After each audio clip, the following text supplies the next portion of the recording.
welcome to Conversaciones de Salud. I am Lyric. I'm part of the Youth Community Journalism team, and I am here with my co-host Jesus and a guest. Mi nombre es Jesús Rojas, estamos aquí en Conversaciones de Salud.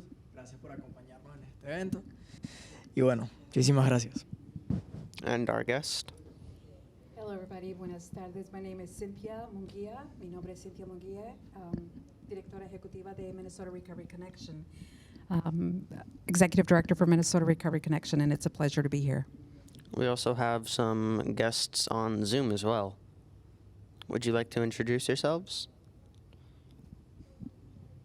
Lolita Ulloa. I'm from Hennepin County, and I am leading the effort on the opioid crisis for the county.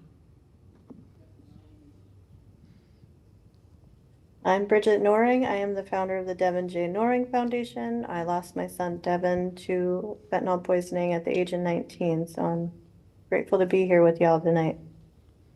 Thank you for being here with us. Good afternoon. My name is Alma Sanchez, and I am a community member, and I'm an advocate. Whenever they let, I'm allowed to speak, and people want to hear. And my most important title is Janilson's mom, which I lost my 19-year-old in 2021. I'm sorry for your loss. Miss Carmen, would you like to come up and introduce yourself?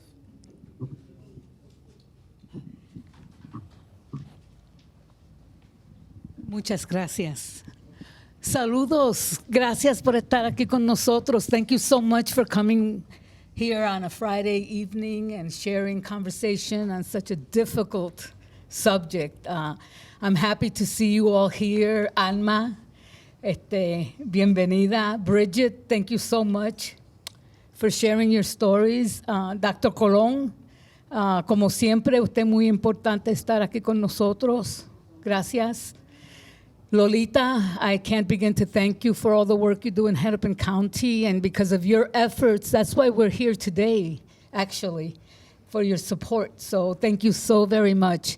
I'm honored to have these young people take over the conversation today because it's such a difficult, strong conversation, and our children need to understand the situation firsthand, and we're so happy to have Cynthia here with us.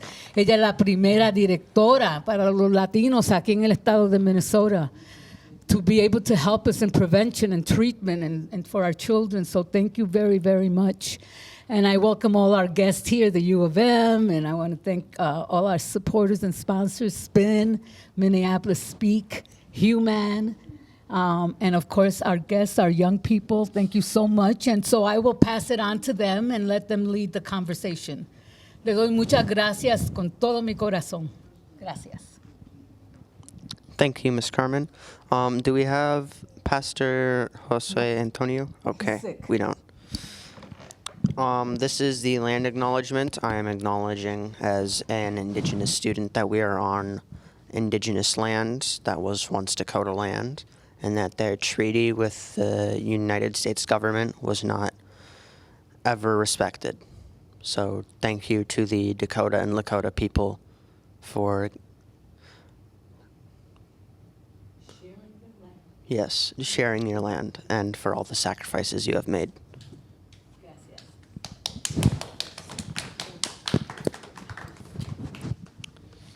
Okay, town hall conversation. The national overview and medical response with Dr. Hector Colon.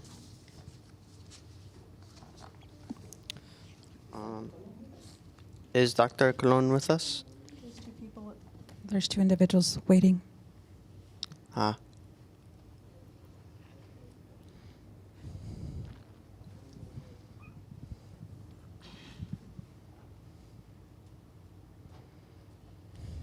We are currently waiting for Dr. Colon. He should be on momentarily. And I'm there here. he is. Hello, Dr. Colon.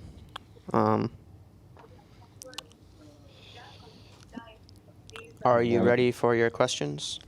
The national overview and medical response?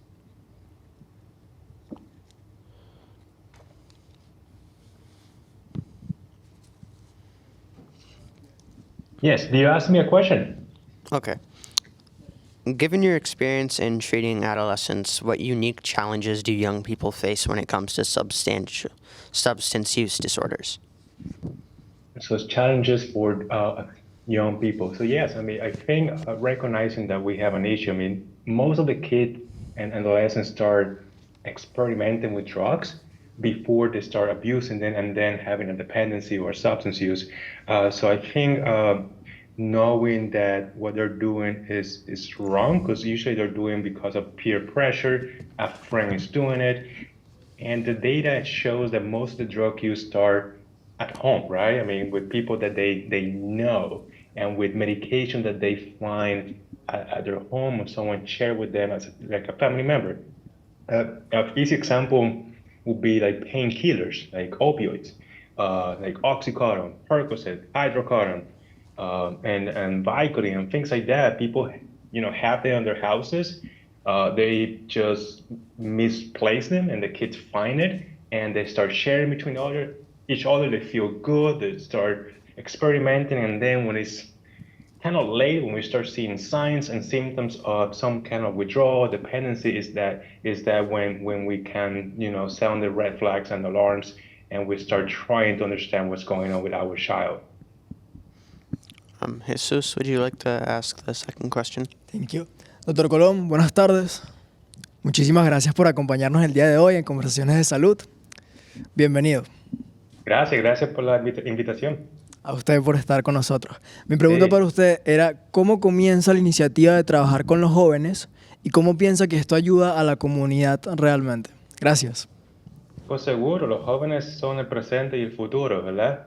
Y hay que pensar en que la mayoría de los trastornos empiezan cuando uno es joven, especialmente en casos donde pues no hay mentoría o coaching, o no tienen viven en áreas que son seguras para ellos. So hay que pensar en la educación que se les puede dar a los niños en la escuela, ¿verdad? En la casa, es sumamente importante, y no esperar que tengamos un trastorno que haya que tratar con medicamentos o terapias para hacer un cambio, para educar a esos niños. Y vemos cómo pues la prevención, ¿verdad? No lo aprendemos mucho en la escuela de medicina.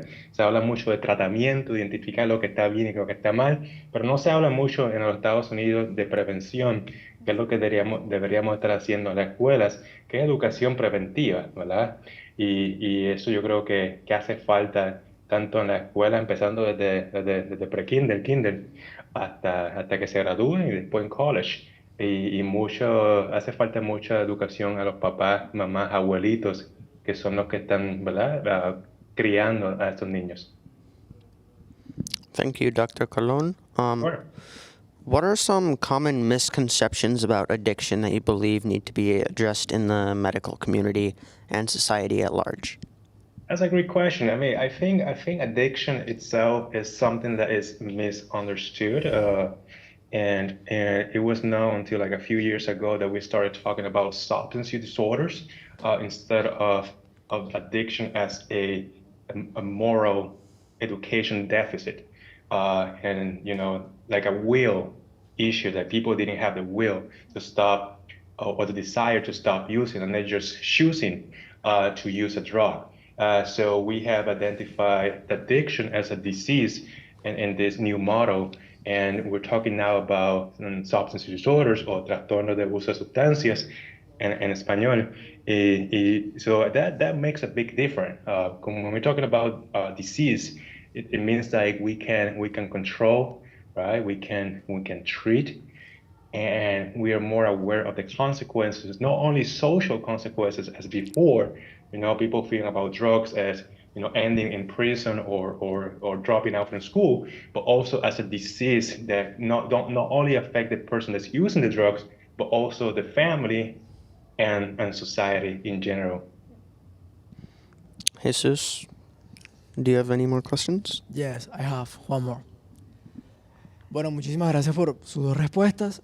Quería recalcar la respuesta que me comentó, que de verdad es muy importante concientizar que la educación viene desde casa, y es mucho mejor, por así decirlo, la forma de prevenir antes de que sucedan las cosas, ya que uno hace muchísimo más creando o concientizando las cosas desde el hogar, desde el día a día, a esperar que ya esté un problema formado para tratar de arreglarlo. Entonces, bueno, totalmente de acuerdo con su respuesta. Gracias, gracias. Y para añadir, ¿verdad? Porque puedo hablar de los hispanos, porque en mi casa pues somos hispanos. Nosotros no tardamos mucho en buscar ayuda y usualmente buscamos ayuda cuando es tarde o estamos bien fastidiados, como dicen en la casa. Y es algo que debemos cambiar, ¿verdad? Tenemos mucho el machismo, que es algo que lo vemos mucho en la sociedad hispana, comunidades hispanas. Y hay algo que se llama estigma, ¿verdad? De muchos de estos trastornos que queda mucho en qué trabajar en las comunidades hispanas acerca del estigma, del machismo y de buscar ayuda sin esperar a que las cosas pues no sean reversibles o sea muy tarde. Así es, correctamente. So, Dr. Colon, one more question for you before we move on to Bridgette. How can we better integrate mental health services with addiction treatments to ensure a holistic approach to recovery? And this is particularly for adolescents and young adults. Yeah, and that's a great question because it's a difficult answer. It requires a lot of legal changes. I mean, depending on the stage of practice, mental health and substance disorder are divided like pathways, and budgets come from different houses and different pockets, and it's hard in some states to combine those because it's hard to get funding to treat both in the same house. But we know, and the scientific community knows, that if you don't treat mental health, there is no physical health, and the way around it could be this, you know, it's not the same, but it is there too, right? If you don't have physical health, of course, it affects your mental health. But if you don't have a good brain, your body would not work. So we should treat both. There is something called integrated medicine or collaborative medicine, which is when you have a mental health professional working together with a primary care professional or an internist, and they work together in the same roof, and they can consult each other on the same patient. So you don't have to refer that patient outside the office for mental health treatment. You can, kind of do a consultation on the same office, and you try to treat both the physical complaint and the mental health issues. Thank you, Dr. Hector Colon. Yeah. Now we are moving on to Bridgette Noring. Are you ready for your questions? I am ready. Okay. Could you tell us about your son's story and how it has influenced your advocacy against opioid overdoses? So 4.5 years ago, Devin died at the age of 19 to fentanyl poisoning. He was going through some migraines and dental pain, and it was the COVID lockdown. He went on to Snapchat, bought what he thought was a Percocet, and he was with another young man. That young man knew that Devin was in medical need, and instead of calling for help or coming to get one of us, he locked Devin in his room and left without saying a word.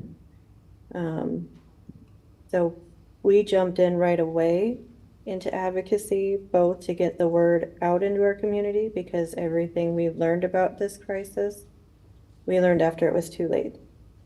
We missed so many key signs that night that Devin was in medical distress. We thought he was sleeping, snoring. He was snoring really loudly. That's a #1 sign of an overdose. So there's all these little things that we could have maybe have done to change what happened, but really the main goal is to educate our community, get the information out there, make changes so that those that are out there, are primarily you guys, our teens, are safe and have a chance at life. Thank you, and I'm sorry for your loss. Thank you so much. I'm sorry for... Could you share the journey that led you to establish the Devin Noring Foundation after your son's tragic passing? So with the work that we do in our community and going into the schools and whatnot, we had partnered with some other organizations in our recovery community, just bringing law enforcement, bringing everybody to the table. And after a couple of years of doing that under other organizations' watch and direction, we decided to open up our own foundation so that we had a little bit more control over the messaging and, just basically doing the work that we wanted to see done. Okay, thank you. Jesus, do you have a question? Thank you for staying with us. I'm sorry for your loss. What advice would you give to other parents who are trying to protect their children from the dangers of overdoses? Start the conversation now. Start it early. Have the conversations, especially about fentanyl. These fake pills are so easy to find here in my small town. Our drug task force has been pulling hundreds of thousands of them off the streets, so they're not going anywhere anytime soon. Have a conversation with your children about the dangers on social media. Snapchat, we had no idea that this is the #1 place where these dealers hang out and sell to our children, and they deliver it right to your front doorstep unbeknownst to you. So just starting the conversation, getting educated, learn the signs of an overdose, have Narcan in your home, and just really being vigilant. Know who your children are, hanging out with. I mean, you don't have to be, on top of them 24/7, but know the people that they're with. I mean, we trusted this person that Devin was with. Devin knew him for a very long time. So, I mean, even that, there's uncertainty there. Minnesota, we have Steve's Law, Good Samaritan Law. Can't get in trouble. You call 911 for help. So, I mean, these are all things that parents should know. Parents should communicate with their children and just really normalize the conversation. Miss Carmen has a question for you. Let's see, is this on? Hi, Bridgette. Hi, Miss Carmen. Can you hear me? I can hear you. Mi amor, can you please share with us this new legislation that was recently passed? So right now, the Kids Online Safety Act passed in the Senate. That is a very major bill. It's going to put some safeguards in place for kids and parents where social media companies are concerned. It'll set the privacy settings at the highest setting. They no longer can, teens can opt out of some of the dangerous algorithms that are out there. It still has to pass through the House. I'm going to DC next week with a group of parents to meet with House representatives, so fingers crossed that gets passed this year. And then in July, my Congresswoman Angie Craig, introduced the Cooper Davis and Devin Noring Act bill. So that bill has unanimous bipartisan support in both House and Senate. That bill would require social media companies to report these drug dealers directly to law enforcement when they are found by the algorithms or they're reported. So this would definitely be helpful where law enforcement is concerned, but still working at it. So fingers crossed these get done this year. Thank you. Last question for you. How do you envision the future of opioid prevention, and what are the roles that families and communities play in this? Families are huge. I know Alma would agree. There's, our voices are just as important out there in sharing our stories, and hope that parents would have conversations.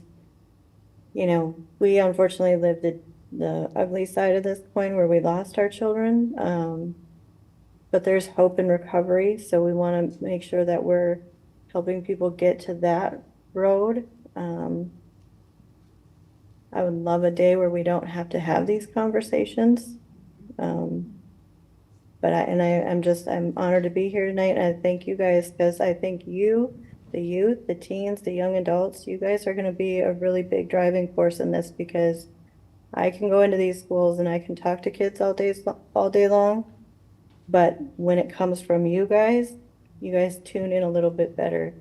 It's a different, it hits different when it comes from you guys. So I appreciate what you're doing, and I'm glad that you're doing it. And I'm so thankful that Carmen and all of you are putting the work in to get the message out there into your community as well. Thank you, Bridgette. So now we have some questions for Alma Sanchez. Are you ready for your questions? Thank you for your time, Miss Bridgette. I'm ready. Okay. Could you tell us your son's story and how it has influenced your advocacy? Of course. Once again, I couldn't agree with Bridgette. I wish we didn't have to do this, but somehow, somewhere, we need to let the word out. My son, he was a handful. You know, if I was to tell you how he was, I could go on like the whole day. I would say my perfectly imperfect child in all ways possible. Yeah, Denilson, he would struggle with ADHD growing up, and you know, he was a typical boy, but it got to one stage that he started struggling a lot with depression, anxiety, especially when COVID happened. I think that was, you know, that was like the cherry on top of everything. So he would always mention to me that he didn't feel enough for this world, that he didn't belong here, that he was sad all the time. We're trying to get him help. And he started experimenting. When you're struggling with things like that, like Dr. Colon mentioned, mental health, very fragile, very important into this topic. To me, it's like the root of everything. Like it all starts, it's like a little vicious circle. Like you gotta attack one thing in order to help the other points. So that's the way he was feeling. So he started experimenting, and that turned into a substance use disorder. I want to say I'm glad he didn't do hard drugs, but he would use the vape pen or the wax pen. We got him the help he needed. He was good. He was doing so good. You know, I was glad whenever he would call me, because he got into the recovery. You know, he was placed into this program, and he, like I said, he was doing so good. November 25th, he called me saying that he really wanted to come home, you know, but then again, his conversation was still the same.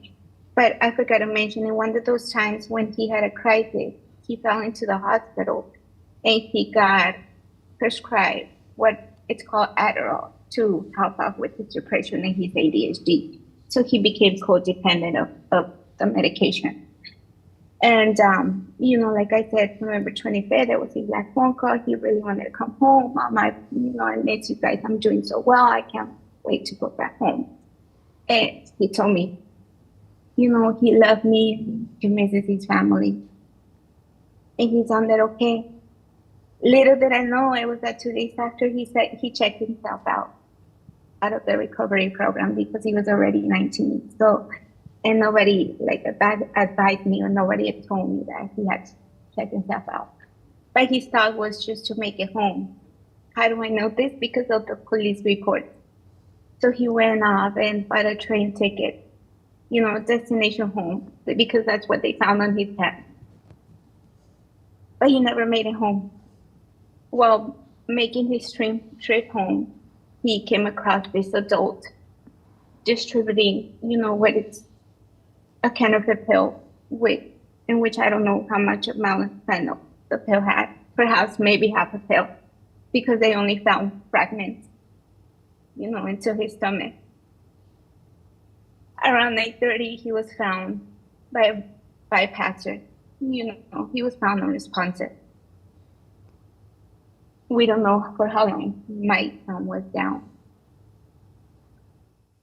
because he fought for his life for 5 days. He was brain dead. He would fall into cardiac arrest very often. Little by little, his organs, started dying.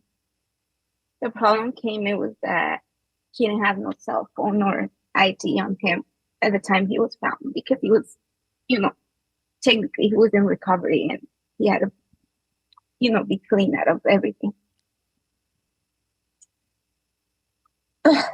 I'm sorry. So I didn't know anything once again. Nobody called me. Nobody advised me that he was no longer in there. Promise. I thought my son was safe.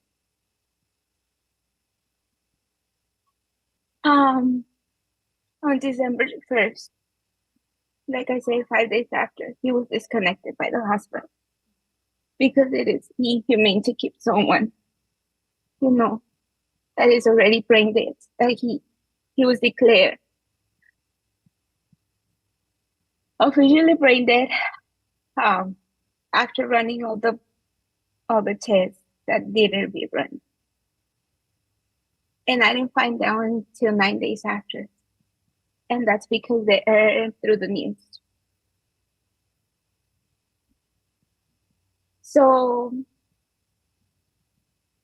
I got the phone call on December 10th that no mother ever wants to get from the coroner's office. And they said that they had my son. They couldn't do nothing for him and that I had to go and recognize his body. Like Bridgette again mentioned, I wish, we knew or we had all the information that we're giving out to you guys. You guys are the future. I wish I knew all things that I know now, so that way I could maybe do a little thing a little bit more different, or take more precautions. Or I don't want to say like help on my son more because fentanyl doesn't care and fentanyl changes everything, and you never know. It's hidden. You think you're taking something and it is not. Thank you. So, what changes do you hope to see in how specifically the authorities respond to overdose cases, mostly around identifying the victims? I'm sorry, can you repeat the question? Yeah. How do you hope to see the changes in how the authorities handle the overdose cases, particularly around the identifying victims? Identify. Okay.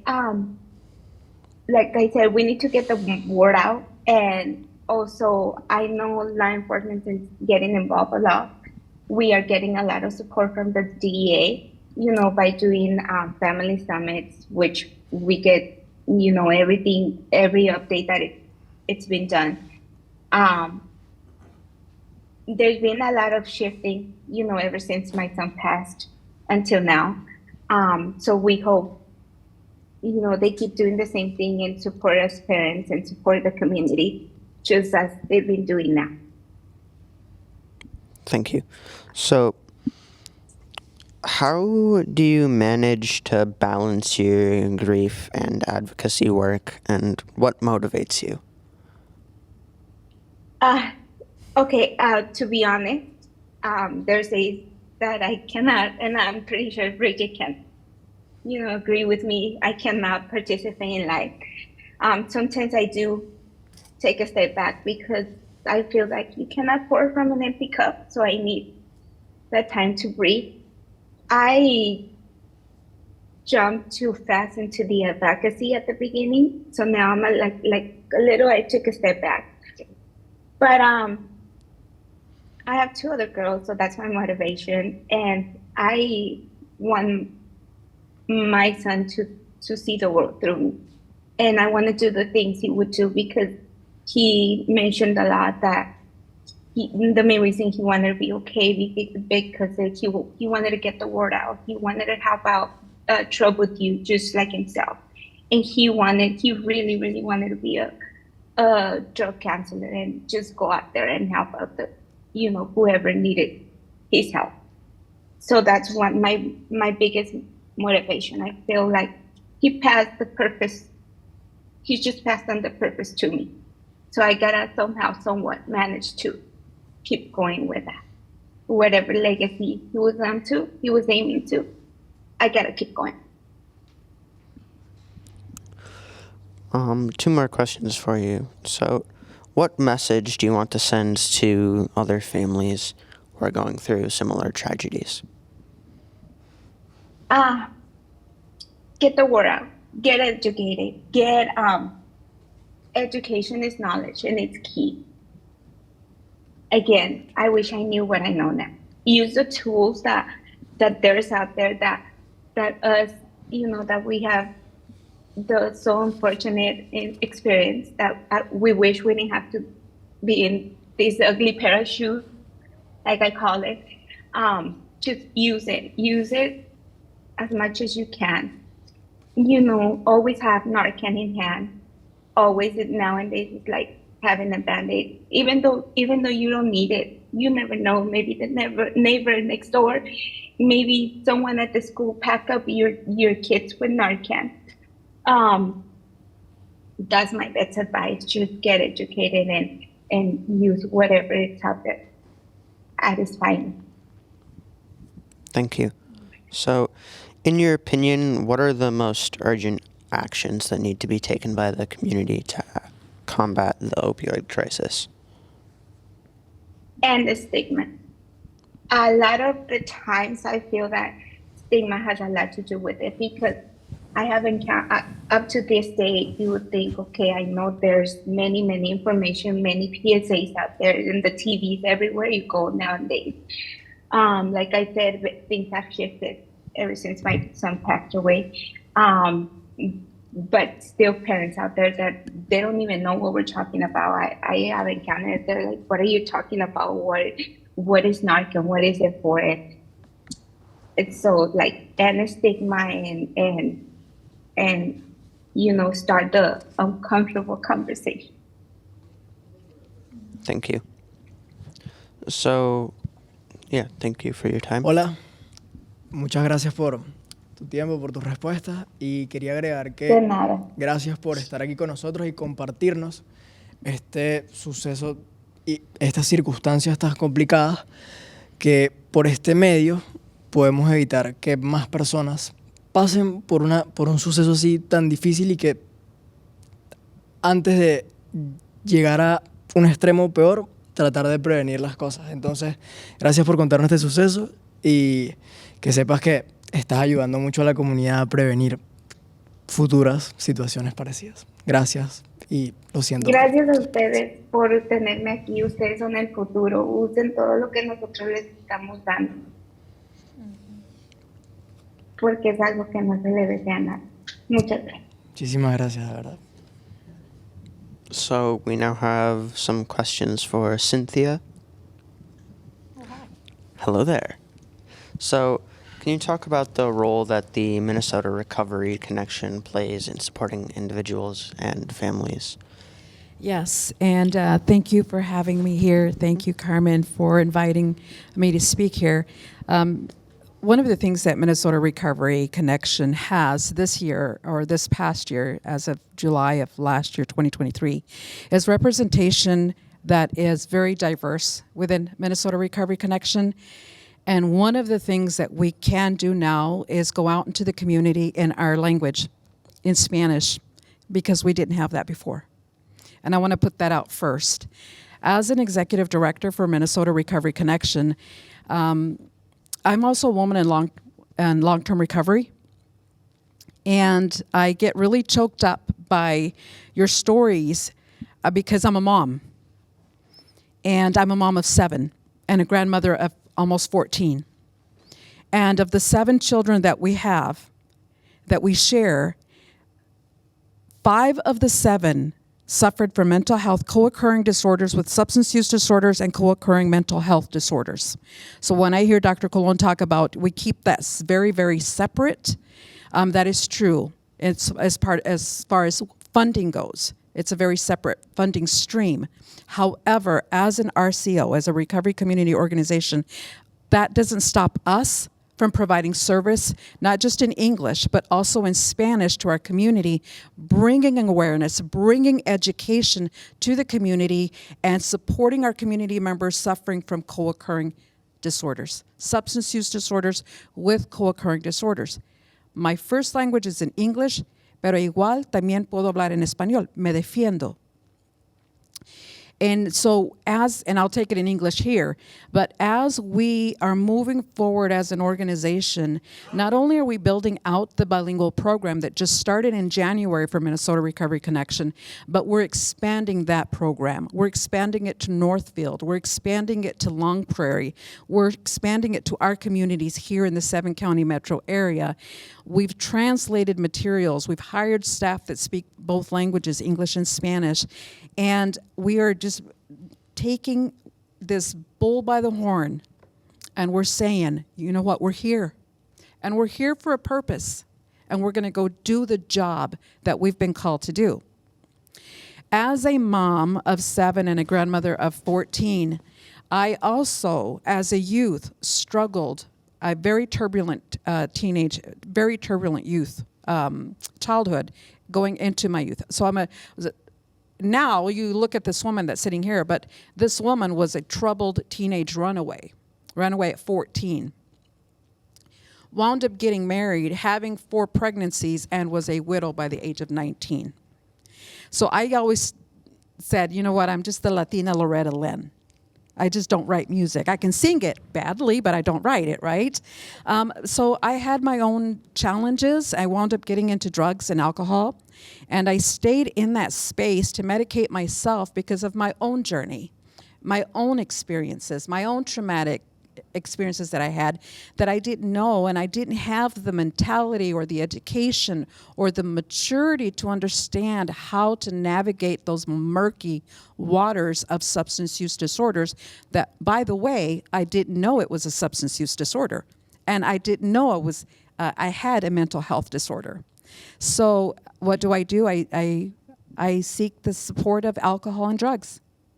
And those experiences now have me, now I'm able to work with the community, hire staff, understand the staff's plight as they're out there working in the community, serving our youth by partnering with organizations that provide the service for youth, but at the same time working with the community members that are suffering from a substance use disorder with a co-occurring mental health disorder. So we do that through education, through advocacy.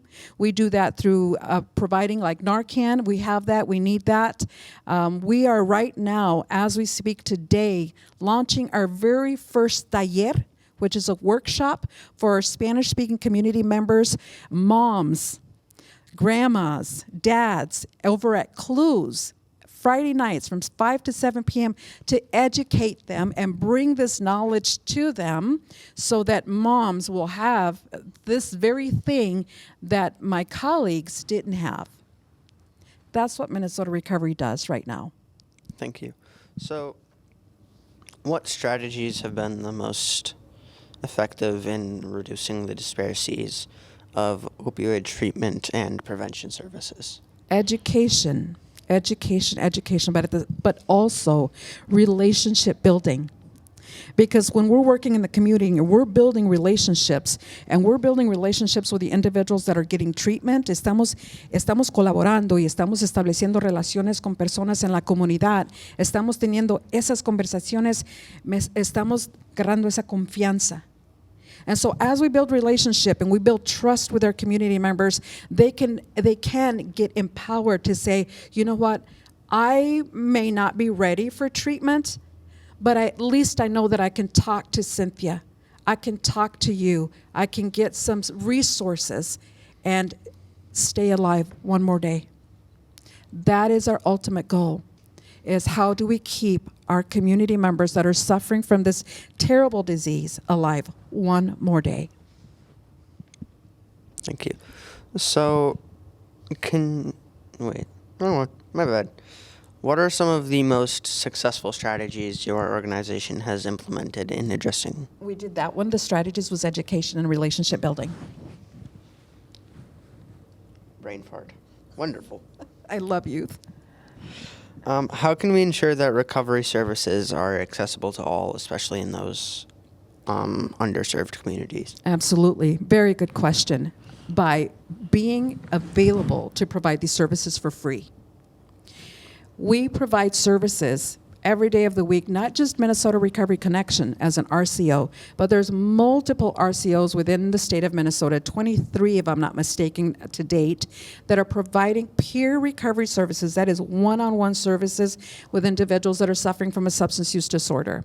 And we have certified peer recovery specialists, we have certified peer recovery specialists who are forensic endorsed, and we have certified peer recovery specialists with a mental health training. That is, that they can provide peer-to-peer services, one-on-one services with individuals that are needing recovery supports, people that are coming out of the justice system, and they're coming into the community, and they're needing to be able to get on their feet or get into a program, and for individuals who also have a co-occurring disorder like I do. A diagnosed co-occurring disorder like I do, and that are getting the treatment that they need, the medication, the therapies that they need to be able to get and to walk their journey of recovery the way they need it. And so what we do is we walk right along beside them, supporting them in their journey how they need it. Not how we think they should take their journey, but how they need their journey and how they're going to go through that. And we're just going to support them all along the way. We're going to advocate for them and give them all the resources that are available to RCOs, transportation, housing, if they needed to go into treatment, do they need to go into detox? Or maybe they just need to have a cup of coffee. Maybe I just need to sit down with you and have a cup, a fountain drink or a soda drink and just talk or just be and feel safe. So, last question. What role does storytelling and sharing personal experiences play in the recovery process? Powerful. When we hear the stories, there's something about stories that connect us because we find that we are more alike than different. And if we haven't suffered it, somebody in our circle has suffered it. Somebody near to us has suffered a loss.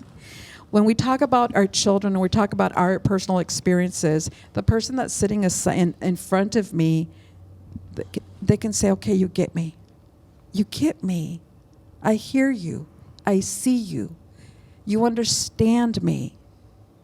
When I talk about my children, of the 7 children, my stepson, the oldest stepson that we have, he was Narcaned 5 times. 5 different times just to get him to come back. And I promise you, he came back angry as all get out. Just angry, swinging. But he's alive today. My heart goes out to the both of you. But the pain as a mother to know that your child it's requiring this on a consistent basis to keep him alive. It's like, how long, Lord, how long do we have to go through this? How many more times will we have to go through treatment? He has gone through every treatment in the state of Minnesota. But I'm very grateful that he's still alive. And that he's here and we're fighting this battle. And that we're not going to give up. And maybe I'm not the one that's going to walk beside him, but somebody else will walk beside him to help him continue his journey. That's how powerful stories are, because it connects us to the core, and it makes us, if we haven't experienced it, you will feel the process, you will feel the stories, you will feel the journeys. And I'm very passionate, not just because I'm a Latina and I'm a spicy Latina. No, I'm very passionate about this because I've suffered it, because I've lived it, because I had to see my children repeat the mistakes that I did, that I regret putting them through that. But now I'm grateful, and there's somebody that needs to be admitted into the room, but now I'm grateful that we've experienced this because we can tell our stories together. Thank you. Thank you for your time. Thank you. Quería agregarte una pregunta, ya que como eres madre y tienes 7 hijos, ¿de qué manera piensas que ellos te motivan a continuar ayudando a la comunidad latina? Porque cuando ellos ven a su madre, después de tanto tiempo de sufrimiento, yo tengo 11 años de ya no beber, ya tengo 11 años en recuperación y tengo 30 años sin tener que usar una droga ilícita. Y si cuando ellos ven a su madre poder sobrevivir todo eso y sobrepasar todo eso, y estoy aquí para apoyarlos a ellos y decirles, mira, mira, mira, aquí estoy. Si yo puedo, tú puedes. Y tú vas a ser mejor que yo. Tú vas a lanzarte más allá que yo. Vas a hacerlo mejor. Y cuando ellos ven eso, así se va. Wow. Qué increíble. Sí. Un aplauso, por favor. Gracias. Gracias por tu tiempo y bueno, espero puedas seguir ayudando a la comunidad, puedas seguir viviendo y siendo una inspiración para tus hijos como ellos son una inspiración para ti. Muchísimas gracias. So, thank you for your time, Cynthia. Now we have questions for Lolita. Okay, so as the leader of Hennepin County's opioid strategic framework, can you discuss the most critical elements of this initiative? Sure. First, I want to thank you all for inviting us and for having youth lead this discussion, which is so important in the storytelling. For Alma and Bridgette, for you to be able to talk about your sons and your losses, even when your teacup isn't full any longer, you can't even put words to that. It's immeasurable. And it should not be just on your shoulders. It should be on the shoulders of the entire community, because we're all moms, grandmothers, sisters, brothers, cousins, and it affects everybody. It affects every social economic group. It affects every age group. And this is a crisis. This is a public health crisis for our country, and not just in Minnesota, not just in Hennepin County, and not just for mothers who have lost their sons and their daughters. So we want to make sure that our community and our residents know that we are all in this together. And if we're not in this together, we will lose hope, and we will not get beyond this crisis. I think for me, when I'm looking at the framework that we have in Hennepin County, so thank you. Thank you for sharing and taking another piece of yourself and exposing that to everybody. I can't imagine how hard that is to do. But Bridgette, I gotta love that what you're doing, and it's really important. Alma, you are the legacy of your son, and that is wonderful. So what are we doing in Hennepin County? It's pretty simple. To what Cynthia said, our guiding principle is keeping people alive. They cannot go to recovery if they are dead. So really focusing on things that keep people alive, because there are people who are going to use drugs and continue to use drugs. How can they use those safely? There are people who use it only recreationally.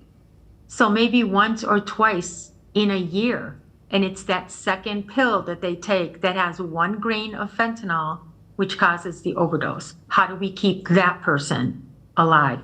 And then there are those who have been in and out of treatment, who are still using, who want to go to treatment, but can't maintain their sobriety for a variety of reasons: unsheltered, poverty, racism, disparity, all of health inequity, all of those things. So when people say, and I know, Cynthia, your group does this, but for most of us that are doing this work is finding and serving people where they're at That's exactly what we're talking about, because it's a combination of all of those different people, not one set person with one set of factors that impacts why they are using or why they have used recreationally. So our framework is pretty simple. It's prevention, response, treatment, and recovery. There are people in our community who use on the response part, on the prevention, or in the treatment and recovery. And I think to what Cynthia has said, and Bridgette and Alma, the most important theme that I see is lack of education and information, not only to all the communities, but in particular nuestra comunidad hispana. Yo creo que esa información y educación para los papás, los mamás, los abuelitos, las primas, las hijas, eso es lo más importante, porque si tenemos información, eso es control.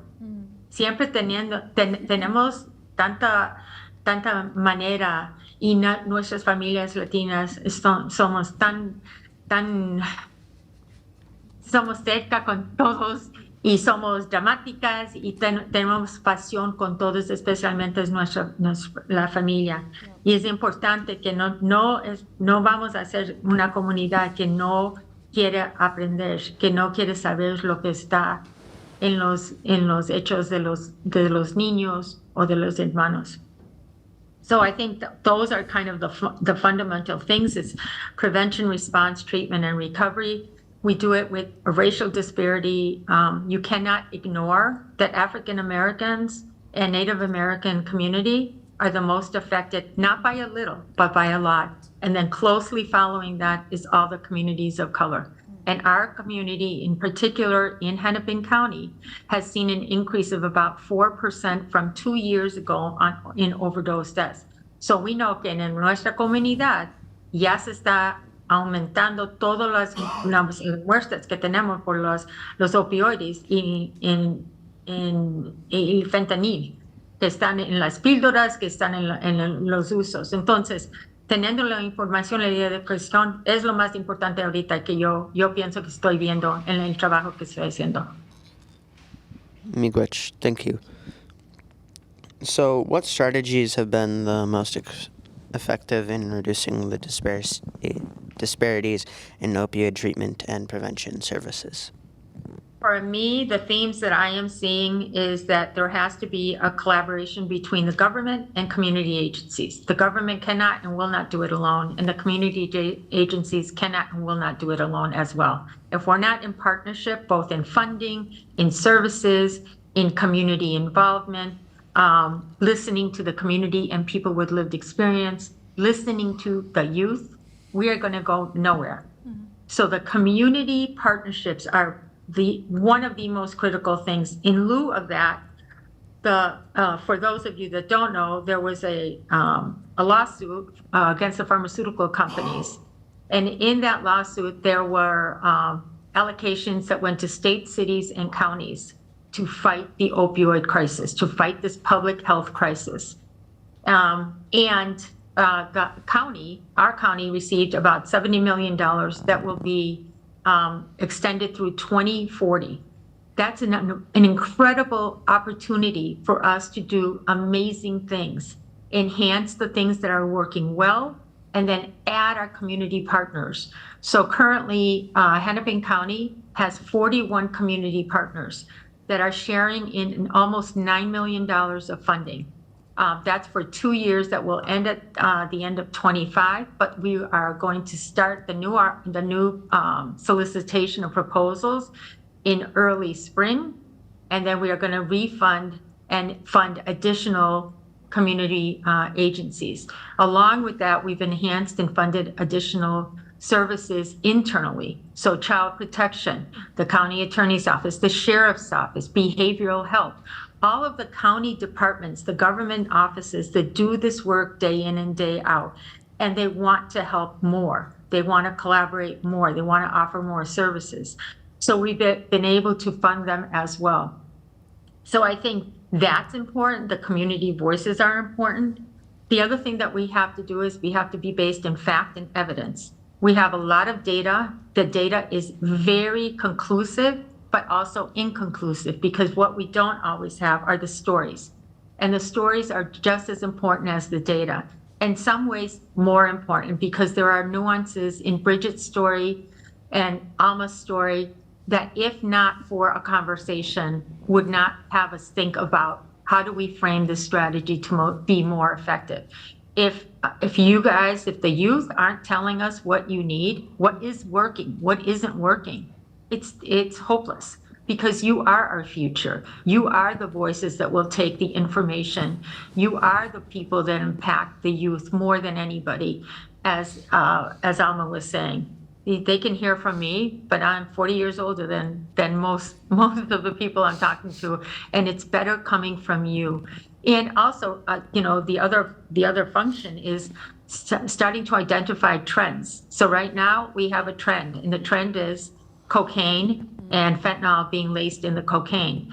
Now, I was just talking to Dr. Levy at Broadway Health Services, and what he says is he's seeing between 10 and 15% more overdoses going into North Memorial Hospital of recreational youth, teens using once or twice in their year at a party, and their cocaine is laced with fentanyl. So making sure that we're up to date, we're modifying, we're pivoting, and we're responding to things as they come, so that we're not set in our ways, and that the funding goes to the areas that need it the most. Thank you. So, can you discuss the importance of collaboration between various community and governmental organizations in combating this epidemic? Yeah, I would say in the last 3 years, there has been a consensus about many things. And one of the things I think in Hennepin County in our state, but Hennepin County in particular, has taken an aggressive approach in harm reduction. So maybe making sure people who are using drugs currently have clean needles. Because if they don't have clean needles, they will die. And if they die, they can never seek recovery or treatment in their lives. And they will be lost to their parents. They will be lost to their fathers and their mothers and to their grandparents. So making sure we have available fentanyl strips, Narcan, syringes, all of the things that will make their use safe until they are ready, until they make the decision, until they get all of the services they need to move beyond that to treatment, if that is in their future. So I think those are the things that are really important for the government to acknowledge and accept, and the community members to also acknowledge and accept. And along with that, making sure that there's education and information to the community about what that is and why it is and why it exists. And that's really important, because unless you have lost somebody, it's really hard to actualize how you could have kept your family or partner alive. And there are things out there, and there's a lot of resources out there. A lot of it, and people have spoken about this, the stigma of using. Well, for recreational youth, there isn't really a lot of stigma for using, if they're using it recreationally. They are at a party and they are sharing drugs. And they're not thinking about any stigma, because at that party, many people could be using drugs. So that's a little bit different than having somebody in our community in particular who may be an older person, or who may be not at a party but is using and hasn't reached out to anybody for help, because there is help. We need to make sure that we're as accessible, Cynthia talked about this, that we are as accessible as possible to everybody in our community, and in particular in our community que es Latina, que tenemos que ver a la persona que representa a nosotros, que se ve como nosotros y habla nuestro lenguaje.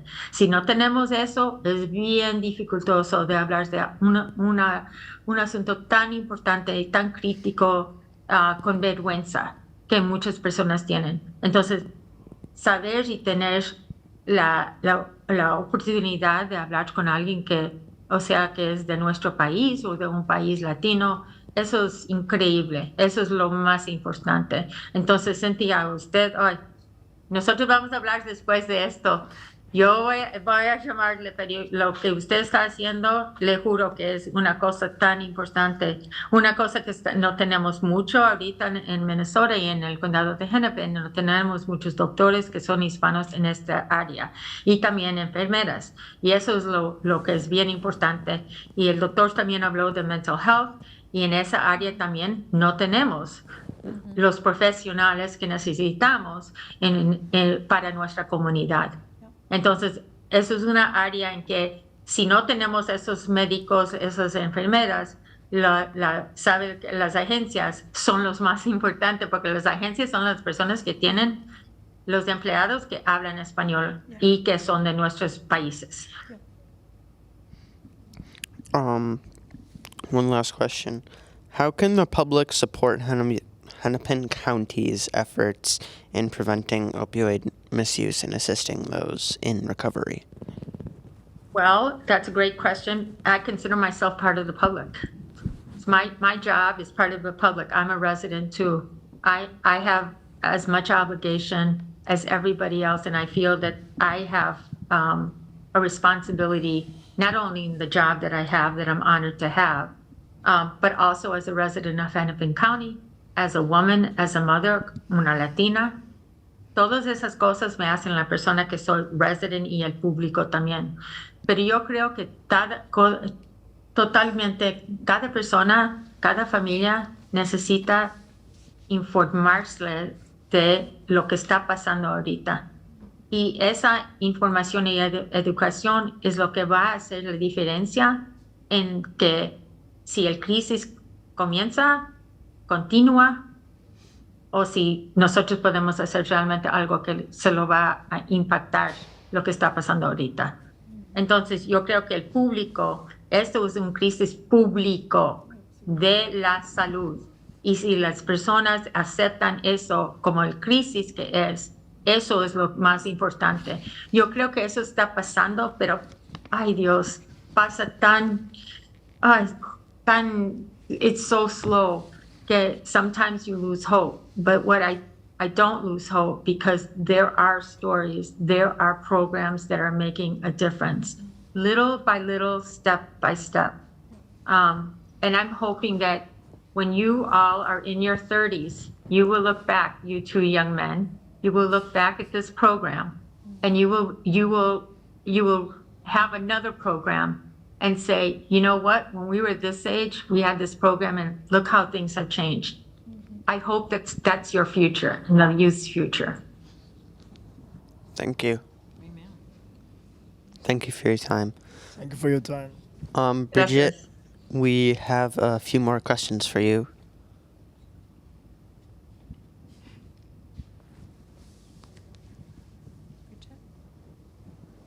Bridgette, are you ready for your questions? Sure. Sorry. That's okay. So, what progress have you seen since the introduction of the Cooper Davis and Devin Noring Act, and what more needs to be done? Well, right now it's in its early stages, so it hasn't been called to vote yet, but in the Senate side, Senator Klobuchar has been a strong supporter of it, and it has both bipartisan support, which is huge. So both Republican and Democrats support it. And that's the same that is carrying over into the House side of things. So it's I'm cautiously optimistic because politics, it's not an easy landscape to be in. There's a lot of things that can change on a whim, but we're just hoping and praying every day that this gets done before the end of the year.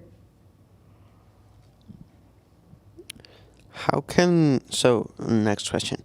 How can legislation be a powerful tool in preventing future tragedies like the one that happened to your son? So when we look at what is happening on social media, whether it be cyberbullying, sex exploitation, the substances being sold on there, this is the first time in decades that any legislation has been moving through the chains. There's just big tech has a lot of money that they throw at our legislators, and nothing ends up getting done. But this year, they're not winning this fight so far. So what this does, all this legislation is, it's going to save lives. That's the big thing, is it's going to save lives. It's going to prevent these deaths from happening. It's going to get these dealers off the platform and just really buckle down and make these social media companies accountable. And that's, like I said, nothing's been done in over 25 years. This is the first time a social media bill has been moving as quickly as it has. Next question for you. What has been the response from the community and lawmakers to your advocacy efforts? So our lawmakers in my district anyways, Congresswoman Angie Craig, Senator Amy Klobuchar, Senator Judy Seeberger, Representative Shane Hudella, they've all come together. You know, they've worked together with both sides of Republicans and Democrats. We've gotten bills moved through. Narcan in schools, that was a huge one that we supported. So very proud that that is done. My community response, it's hit or miss.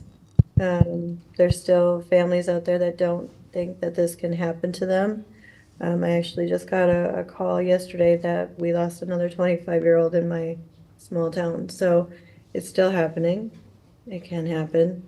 But we really need the community to come together, because this isn't just my family's issue. This is a community issue. We need to get these people out of our community that are selling these drugs, and we need to get those who need the help that they need. Okay, so brain fart again. Okay, I do it multiple times a day. You're fine. Okay, I found it. So, in what ways can we encourage other families to speak out and advocate for a change in opioid laws? Just being honest and having honest conversations. Encourage them to speak out, encourage them to share mine and Alma's stories, and encourage them to share those in the recovery community stories, because, like I said, unfortunately my son passed away, but there are those who have made it out of this crisis and are, helping others. It really has to come down to the community coming together and legislators hearing the voices of our community, which I've been blessed that my leaders have been hearing and really making these changes. Okay, last question for you. What are your hopes for the future of opioid legislation, and what actions are needed to get there? Well, we still have a lot of work to do on these bills. There's about 5 bills in the House and Senate right now that we're advocating for. So there's a lot of visits with our representatives, a lot of letters being sent, emails, phone calls, just getting involved. I mean, you guys, you're I don't know how old you are, but it's never too late to get involved with your legislators. I know that we just launched a fentanyl PSA that was youth-created, youth-driven, and our legislators are in awe that they did that, took that initiative to do that. So they're hearing from you guys, your voices, and carrying that into the work that they're doing, which ultimately helps us do the work that we're advocating for. Thank you for your time, Bridgette. Thank you. Eric, would you come up?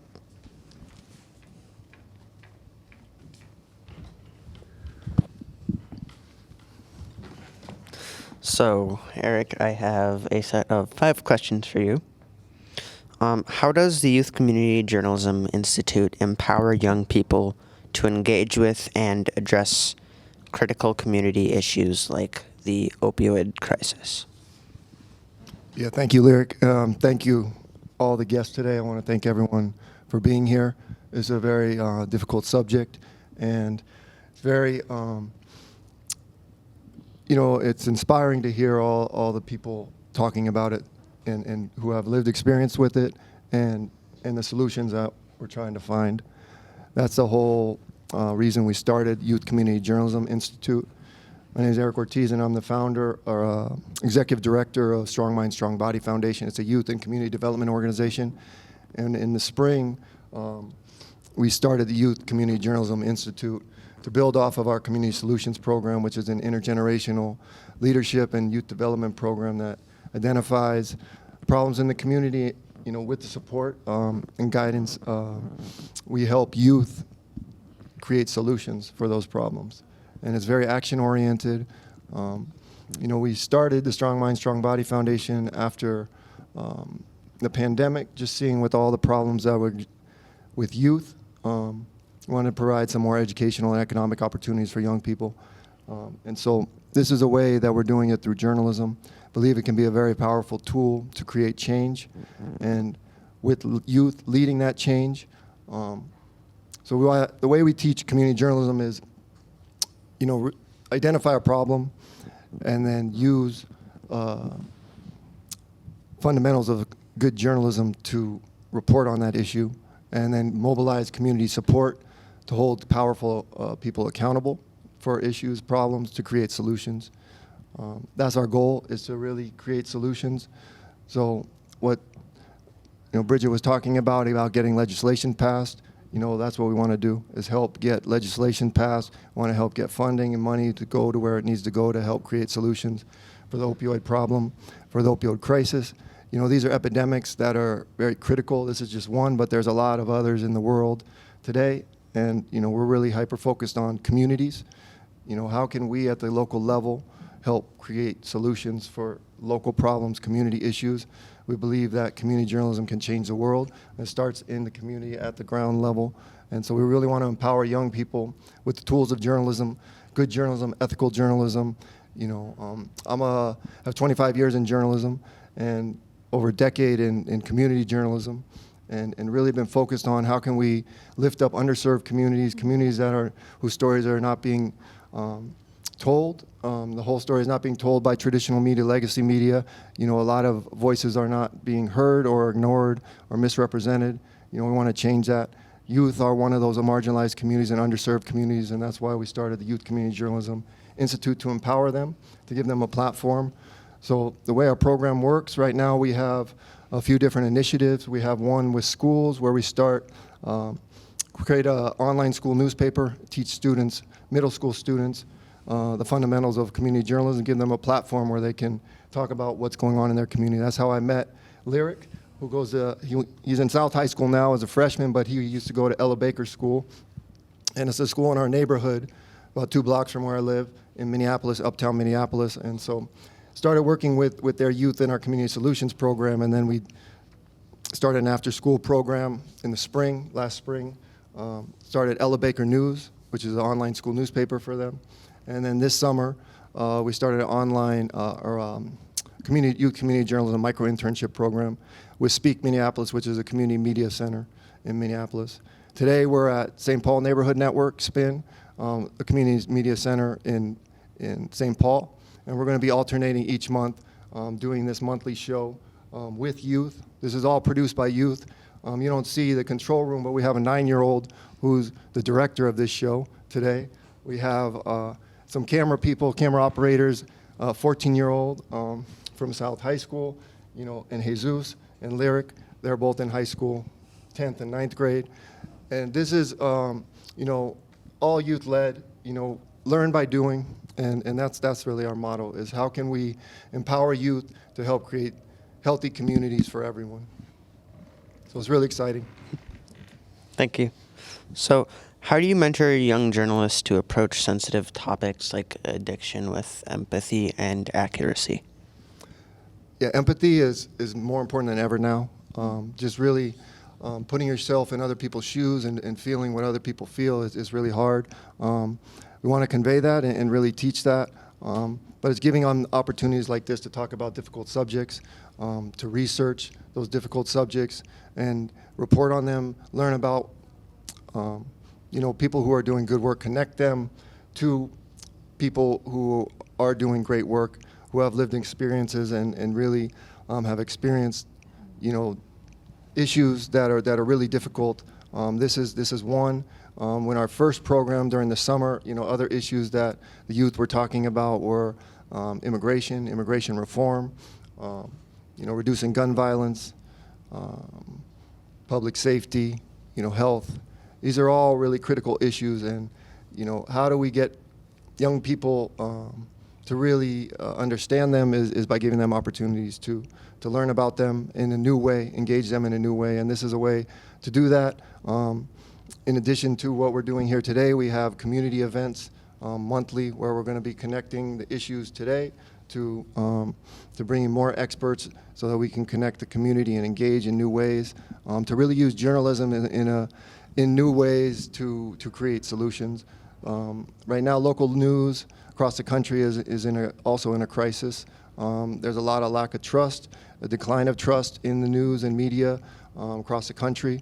And so we want to change that really by helping youth and underserved communities and community members at all ages to give them the tools to be their own journalists, to report on the community and tell the stories that they want to be the way that they want to tell them, give them platforms to do that in many different ways, because journalism is empowering. It's in the Constitution, it's in First Amendment. These are powerful things when used the right way, and we want to give those tools to young people and really teach them how they can be part of the change and the solution and creating a healthy society for everyone. Thank you again. So, what role do you believe the media, particularly youth-led media, should play in the fight against opioid misuse? They can play a very valuable role and impactful role, in getting, it's about connecting, telling the story, and humanizing the story. It's a life and death story. People are dying from this problem, and we want to create solutions and change to the system so that more people don't have to be hurt, more people don't have to suffer. So we can really create a world where this kind of problem doesn't exist. Drugs right now are really terrible. It's a terrible problem. A lot of people are impacted by it. A lot of communities are hurting, and the way the system is designed right now, people in powerful places like social media and big tech, they should be held accountable in more ways that they are now. And so that's how we want to use journalism to hold powerful people accountable, hold powerful organizations and institutions accountable, and really start creating a system where everyone can thrive and survive and be healthy. And youth, it starts with youth. They are, as I said, I believe an underserved community, a underrepresented community, a community whose voice isn't always heard. And so we want to give them a platform so that their voice can be heard. That's why we're doing this. And it's been very well received by the youth, this summer and in the spring. And in the past 2 years, we've been working with young people. It's been very inspiring to see. But it's still a challenge, funding, getting more resources so that all youth can have opportunities to experience this. This is what we want to do, because I think it can be very impactful when the change is coming from young people. You're the future, and want to give you those tools so that you can create a future that works for everyone. So, how can the community support the efforts of the youth journalists in bringing attention to the opioid epidemic? It's about raising awareness, collaboration, supporting the work that's being done. Whether that's sharing story links so that more people know about it. Advocacy work. Supporting those efforts. And then funding. If you can provide money to help amplify and expand the work that's being done. All of those things can work. I think local businesses can help collaborate, provide sponsors, provide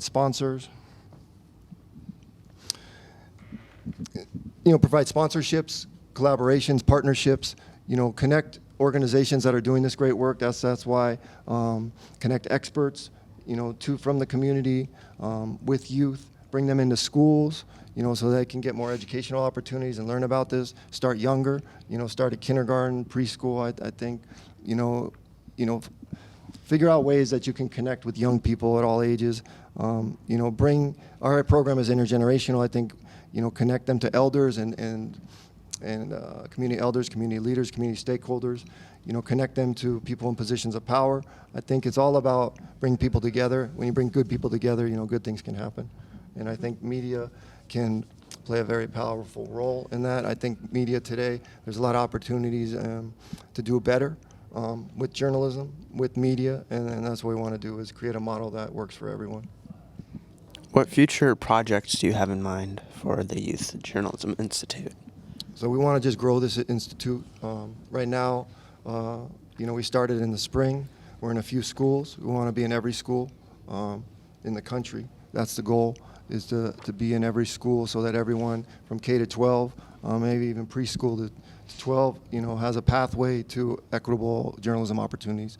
So people are learning about, storytelling, how to use their voice, how to engage with the community, engage with systems of power, understand how they can have a role in making change that benefits everyone. Because right now the system is not, a lot of systems are in use that were designed not for the 21st century. So how can we empower young people, parents, grandparents, the whole community to create change that works for everyone?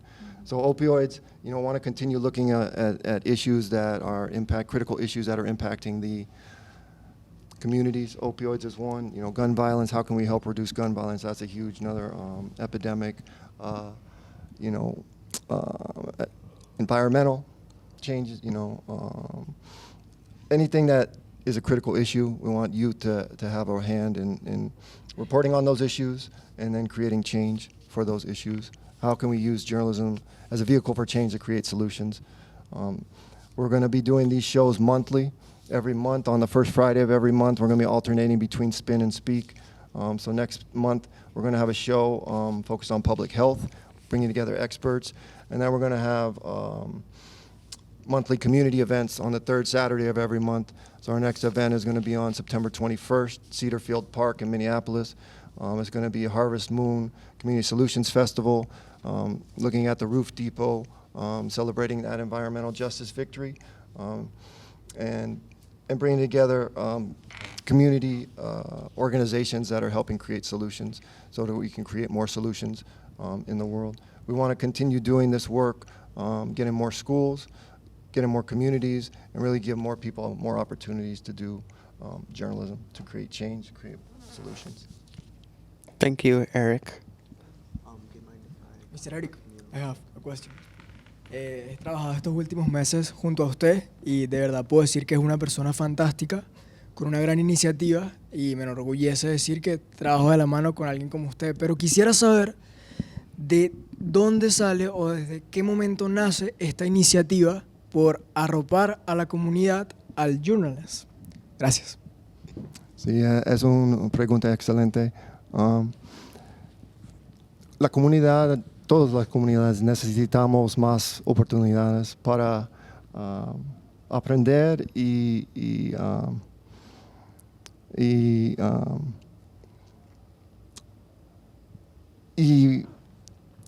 estar más fuerte.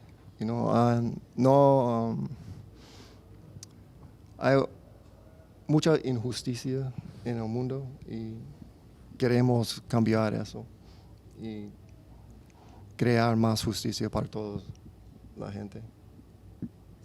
Gracias.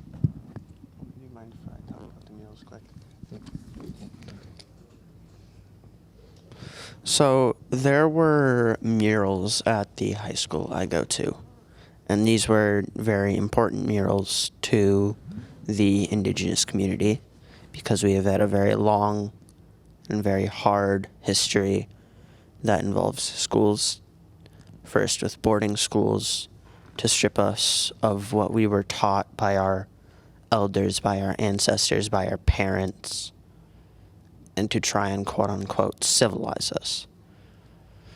And then with survival schools after that, and still in schools today. These murals were very important to me and others. There was one that was in honor of a 14-year-old girl and her mother who were murdered by their stepfather. And there were alumni's names on another. And it's very important for us because it's signifying that we have completed our journey, that we are moving on, and that, hey, look, we did it. We passed through 4 years of school, and we actually have something to show for it. And over the summer, these murals were painted over in white paint. And that no one knew about it until the first day of school. And there is going to be a community outreach program that is going to happen next Thursday at 5 p.m. in the South High School Commons to talk about those murals as a community, because the All Nations students themselves have already talked about it, and we have already shared with our principal that we do not approve of his actions. And if you would like to be there, if you would like to share your opinion on it, if you would like to say something, please show up. We need your support. We need people to be there. And we need to show that all people, all colored people, no matter what, we won't be silenced. Thank you.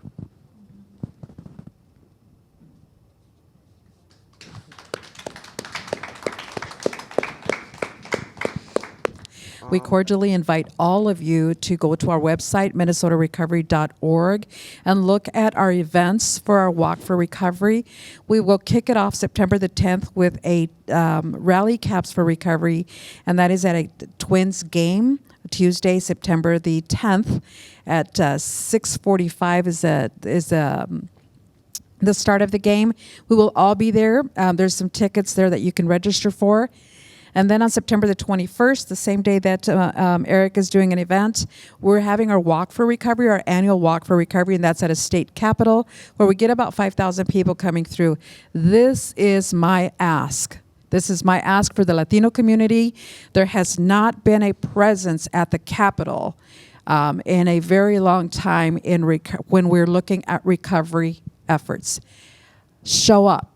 Go onto our website. Register. Show up. Be willing to be there and to be a voice for your families, for your loved ones, for your lost ones.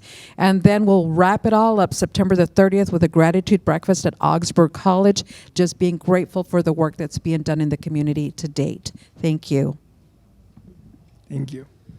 And speak up when you can, otherwise you will be silenced and what you want will not be heard by the community. And thank you all for watching. Thank you for our online guests, for your time, for your stories, for your opinions. Thank you for sharing all of that with us. And I'm sorry for your losses. And thank you to our in-person guests and the audience for being here. And thank you, Cynthia, for talking to us. And thank you, Eric, for starting the Youth Community Journalism Institute.